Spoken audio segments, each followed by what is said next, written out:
Assalamu alaykum, kanalımıza abunəçilər, sağlamamızla dostlar, sizlərin etibarlarınızı Han katımağımızda Mədirdə joylashgan 2 kanallı kvartira var, satılады. Gazı, sveti, vodoprod həmmə nərsəsi acayip Bakça məktəbinin yanğınasında joylashgan dostlar. Xuda xalasa GSZ mülk egəsi gəlişdirib verədi.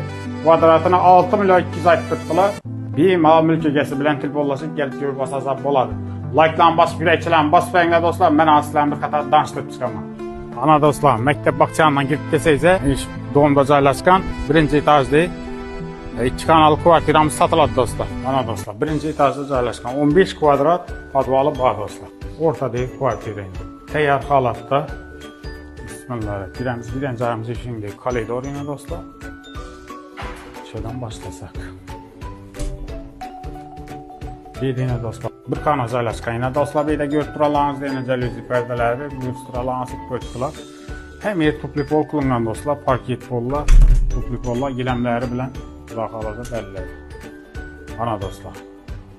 Bir hacətkana, ventilasyonun sistemaları işləb tutdu. Ana görüp duralarınızı tamamına geçsek. Ana birden geyinme ol bir kanası bu ana dostlar.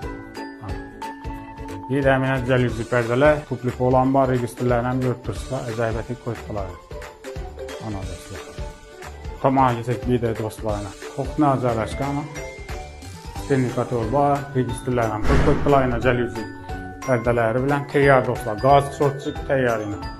Su lineleri, kalodus lineleri hemmesini tayyor koydular. Bir de yine dostlar bani duşavoy acayip klip koydular yine dostlar. Hem yer tupli pol kılıngan bir de. Ana dostlar. Opsi cayımız 50 kvadrat. Kvadratına 6 milyon 200 ayt tutdular. Xuda xalasa GSZ mülk egəsi ondan ham gəlişdirib verədi. Ekranda telefonla millə bir imam müraciət etişləriz mümkün dostlar.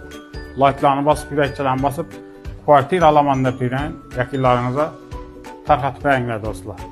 Sağ olunlar, salamat olunlar.